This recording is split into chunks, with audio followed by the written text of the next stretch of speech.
Infonya dari mana? Ayo. Mulai dulu. Parlemen remaja itu sebenarnya sudah dimulai sejak 2015 dan sekarang tahun 2020 itu pertama kali dalam rekor diselenggarakan secara online. Jadi sebenarnya saya sudah ngikutin parlemen remaja itu sejak tahun lalu dan di tahun ini sudah berniatan untuk ikut. Namun kemarin lagi sibuk-sibuknya tugas sama lomba-lomba yang lain, Pak. Jadi dan tiba-tiba ada info dari salah satu guru menginfokan bahwa saya disuruh ikut dan itu H-2 dari close registration atau penutupan pendaftaran. Jadi dari 2 hari sebelum penutupan pendaftaran itu saya belum sama sekali siap antara dari 3 kriteria penilaian yaitu CV, esai, dan video. Jadi dalam 2 hari itu saya bergegas menyiapkan ketiganya dan alhamdulillah sempat terselesaikan. Saya mensubmit datanya atau mengumpulkan datanya itu H-40 menit penutupan pendaftaran. Jadi saya mengumpulkan data itu jam 23.20 dan jam 24-nya sudah tutup pendaftaran. Judul yang dipilih apa? Judul video. Saya. Oh. Saya. Ada kan bahasanya kan video. Apa tuh? Jadi kalau temanya itu gotong royong mengatasi COVID-19, optimis kita bisa. Judul yang saya ambil, saya sebenarnya mengambil perspektif atau pandangan dari sisi ekonomi. Jadi biasanya kan orang mengambil kesehatan, tapi saya mengambil perspektif lain yaitu ekonomi. Judulnya Terobosan Extraordinary dalam perspektif DPR RI guna mendorong percepatan pemulihan ekonomi nasional. Beda tema. Kalau tema untuk video, jika saya menjadi seorang legislator, apa yang akan saya lakukan untuk menangani COVID-19? Oh, itu judulnya. Di situ Di video kampanye saya mengambil 3 poin utama yang akan saya lakukan. Yaitu yang pertama, saya akan memanfaatkan fungsi anggaran DPR RI, yaitu dengan memformat ulang kebijakan ekonomi jangka panjang dengan cara membuat rencana pembangunan ekonomi jangka panjang atau RPJP tahun 2020 sampai 2045. Yang mana jika dilihat dari potensi terjadinya resesi ekonomi, maka akan saya jadikan sebagai undang-undang prioritas dengan tujuan agar membuat ekonomi Indonesia itu tinggi, berkualitas, dan berkelanjutan. Yang kedua yang akan saya lakukan yakni saya akan memanfaatkan fungsi Komisi 9 DPR RI, yaitu dengan meningkatkan insentif kartu prakerja lebih dari 3 atau 4 bulan karena pandemi tidak cukup dengan waktu tersebut. Dan juga saya akan menyamaratakan insentif PPh 21 yang mana akan saya samaratakan di seluruh sektor pekerjaan, tidak hanya sektor pengolahan saja. Dan yang terakhir, saya akan mengagendakan rapat dengar pendapat umum atau RDPU kepada masyarakat yang mana mereka sedang kontroversi dengan Undang-Undang Nomor 2 Tahun 2020 tentang stabilitas ekonomi. ya, itu ada tahap Langsung final. tahapan selanjutnya. Jadi parlemen remaja itu ada 2 kegiatan utama. Yang pertama kunjungan kerja dan yang kedua sidang paripurna. Dalam sidang paripurna itu yang sidang bukan DPR bersama peserta, namun pesertanya. Jadi para peserta itu berdiskusi atau brainstorming bagaimana caranya mengatasi pandemi COVID-19 dengan membuat undang-undang. Itu kapan itu kalau di Tanggal 2 sampai 6 November. 2 sampai 6 November ya? Secara daring ya? Secara daring. Daring, seluruh peserta sejumlah 134 itu diakomodasikan oleh DPR ke Wisma DPR RI selama 5 hari dan kegiatannya di Gedung Nusantara atau Gedung DPR MPR RI. Kalau secara officialnya atau resminya itu cuma 5 hari, Pak. Tapi kalau setelah dari kegiatan itu, semua peserta tergabung dalam sebuah komunitas keluarga Parja. Jadi bisa disebut Purna Parja lah, Pak. Oh, jadi itu ikut ini. Motivasi lah, Pak. Iya, motivasi. Motivasi saya ikut ini yang pertama, saya ingin merasakan atau mengetahui bagaimana sebenarnya cara DPR itu membuat undang-undang. Yang kedua, saya pasti seluruh orang ingin ikut ini karena ingin mendapat pengalaman. Selain pengalaman, ingin dapat teman-teman baru dari seluruh Indonesia. Dan juga tentunya yang saya lihat dari lulusan-lulusan atau alumni-alumni Parja ini, mereka gimana ya, orang-orang hebat gitu lah.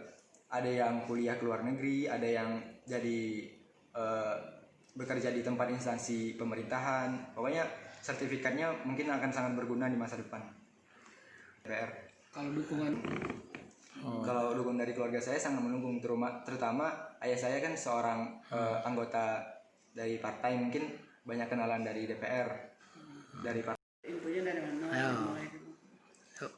Parlemen remaja itu sebenarnya sudah dimulai sejak 2015 dan sekarang tahun 2020 itu pertama kali dalam rekor diselenggarakan secara online. Jadi sebenarnya saya sudah ngikutin parlemen remaja itu sejak tahun lalu dan di tahun ini sudah berniatan untuk ikut. Namun kemarin lagi sibuk-sibuknya tugas sama lomba-lomba yang lain, Pak. Jadi dan tiba-tiba ada info dari salah satu guru menginfokan bahwa saya disuruh ikut, dan itu H-2 dari close registration atau penutupan pendaftaran. Jadi dari 2 hari sebelum penutupan pendaftaran itu saya belum sama sekali siap antara dari 3 kriteria penilaian, yaitu CV, esai, dan video.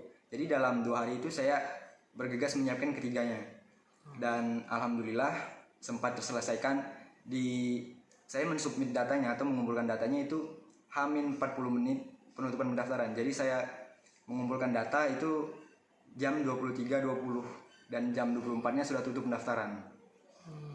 Judul yang dipilih apa? Judul video. esai. Saya Ada kan bahasanya kan video. Apa tuh? Jadi kalau temanya itu gotong royong mengatasi COVID-19, optimis kita bisa. Judul yang saya ambil, saya sebenarnya mengambil perspektif atau pandangan dari sisi ekonomi. Jadi biasanya kan orang mengambil kesehatan, tapi saya mengambil perspektif lain, yaitu ekonomi. Judulnya Terobosan Extraordinary dalam Perspektif DPR RI guna mendorong percepatan pemulihan ekonomi nasional. Beda tema. apa Kalau tema untuk video, jika saya menjadi seorang legislator, apa yang akan saya lakukan untuk menangani COVID-19? Oh, itu judulnya. Di situ Di video kampanye saya mengambil 3 poin utama yang akan saya lakukan. Yaitu yang pertama, saya akan memanfaatkan fungsi anggaran DPR RI, yaitu dengan memformat ulang kebijakan ekonomi jangka panjang dengan cara membuat rencana pembangunan ekonomi jangka panjang atau RPJP tahun 2020 sampai 2045. Yang mana jika dilihat dari potensi terjadinya resesi ekonomi, maka akan saya jadikan sebagai undang-undang prioritas dengan tujuan agar membuat ekonomi Indonesia itu tinggi, berkualitas, dan berkelanjutan. Yang kedua yang akan saya lakukan yakni saya akan memanfaatkan fungsi Komisi 9 DPR RI, yaitu dengan meningkatkan insentif kartu prakerja lebih dari 3 atau 4 bulan karena pandemi tidak cukup dengan waktu tersebut. Dan juga saya akan menyamaratakan insentif PPh 21 yang mana akan saya samaratakan di seluruh sektor pekerjaan, tidak hanya sektor pengolahan saja.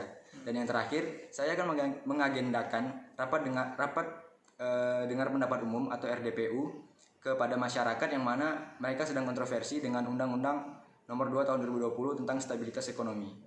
ya, itu ada Langsung final. tahapan selanjutnya. Jadi Parlemen Remaja itu ada 2 kegiatan utama. Yang pertama kunjungan kerja, dan yang kedua sidang paripurna. Dalam sidang paripurna itu yang sidang bukan DPR bersama peserta, namun pesertanya.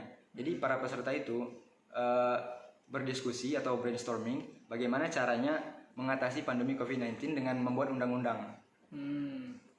Itu kapan itu kalau di Tanggal 2 sampai 6 November.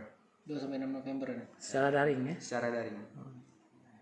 Daring, seluruh peserta sejumlah 134 itu diakomodasikan oleh DPR ke Wisma DPR RI selama 5 hari, dan kegiatannya di Gedung Nusantara atau Gedung DPR MPR RI. Kalau secara officialnya atau resminya itu cuma 5 hari, Pak. Tapi kalau setelah dari kegiatan itu, semua peserta tergabung dalam sebuah komunitas keluarga Parja. Jadi bisa disebut Purna Parja lah. Oh, jadi kita ikut ini. Motivasi lah, Pak. Iya, motivasi. Motivasi saya ikut ini yang pertama, saya ingin merasakan atau mengetahui bagaimana sebenarnya cara DPR itu membuat undang-undang. Yang kedua, saya pasti seluruh orang ingin ikut ini karena ingin mendapat pengalaman. Selain pengalaman, ingin dapat teman-teman baru dari seluruh Indonesia. Dan juga tentunya yang saya lihat dari lulusan-lulusan atau alumni-alumni Parja ini, mereka gimana ya, orang-orang hebat gitu lah. Ada yang kuliah ke luar negeri, ada yang jadi bekerja di tempat instansi pemerintahan. Pokoknya sertifikatnya mungkin akan sangat berguna di masa depan. DPR. Kalau dukungan Kalau dukungan dari keluarga saya sangat mendukung, terutama ayah saya kan seorang anggota dari partai, mungkin banyak kenalan dari DPR, dari partainya itu Partai Nasdem. Pihak sekolah lebih mendukung lagi karena yang mengajukan saya itu dari pihak sekolah. Memberikan rekomendasinya ya. Anak-anak lain, siswa lain. Pesan saya, jangan takut untuk mencoba, karena pada hakikatnya yang mencoba namun gagal itu lebih baik daripada yang takut mencoba, karena dia sudah berjuang dan memberikan yang terbaik. Sedangkan yang takut mencoba, dia sama sekali belum memberikan apa-apa, tapi dalam artian dia kalah sebelum berjuang. mencoba. Setelah ini mungkin kalau event atau kegiatan ini mungkin yang terakhir bagi saya, karena saya sendiri sudah kelas 12 dan ingin melanjutkan ke perguruan tinggi insya Allah. Tapi jika lomba mungkin masih ikut-ikut, Pak. Perguruan tinggi rencana akan melanjutkan Kalau kemana? perguruan tinggi, saya ada 2 impian. Yang pertama PKN STAN atau Politeknik Keuangan Negara STAN, dan yang kedua Universitas Gajah Mada. Apa tuh? Oke, jurusan jadi anggota parlemen muda. Jadi apa harapan kita Bu untuk siswa ini? Yang pertama, saya ucapkan terima kasih dan merasa bangga terhadap siswa kita. Memang awal infonya kita yang memberitahukan kepada guru, kemudian minta dilanjutkan kepada siswa. Tentunya harapan kita akan semakin banyak siswa-siswa yang seperti Arya, ya, di event-event baik nasional, daerah maupun lokal maupun nasional. Sebelumnya belum pernah, ya, belum pernah, baru ini. Sekali ini Dan alhamdulillah saya bersyukur sekali. Dari di Sumsel ini hanya 14, Azhara, kemudian Azhara dan 3 Kayu Agung dan kita SMK 1. Kita pihak sekolah sangat mendukung ya kepada siswa-siswa yang ingin ikut lomba, yang punya kreasi, yang punya inovasi. Memang sangat kita dorong mereka untuk mengembangkan diri ya, baik akademik maupun non akademik. ini persiapan oleh Yang pertama kita berikan rekomendasi, yang kedua secara finansial ya, kalau memang dibutuhkan kita dukung. Karena tidak hanya Arya saja yang ikut, sekarang kita juga masih ikut lomba booster sinyal. Dan alhamdulillah sudah masuk ke tahap ketiga nanti di Oku Timur. Itu dari segala pembiayaan kita biayai dari sekolah. Ya, dari keuangan sekolah. Ini tingkat apa Bu yang booster sinyal? Sumsel. Itu program Pak Gubernur.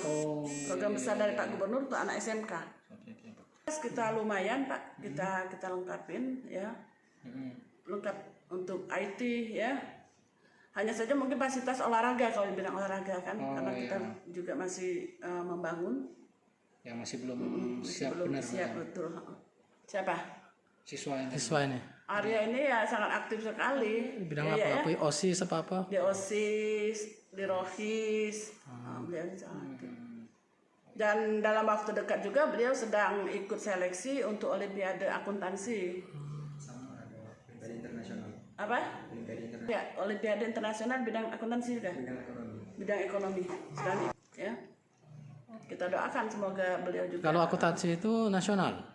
Akuntansi itu diadakan oleh UGM. UGM ya. Kalau Nasional dia sifat. kalau Olimpiade itu? Olimpiade Internasional. Arya. Ya, Arya dan siswa lain. Ya, saya berharap siswa-siswa SMK Negeri 1 Muara Enim ini berprestasilah ya. Berinovasi, terutama khusus untuk SMK kan sangat dituntut untuk berinovasi, menciptakan hal-hal baru ya, supaya bisa pendidikan kita ini bermutu ya. Jadi nanti akan berguna baik bagi dirinya sendiri, bagi masyarakat maupun bagi nanti secara nasional. Saya sangat berharap siswa-siswa SMK, khususnya SMK Negeri 1 Muara Enim itu bermutu ya, sanggup bersaing baik secara nasional maupun internasional secara era global.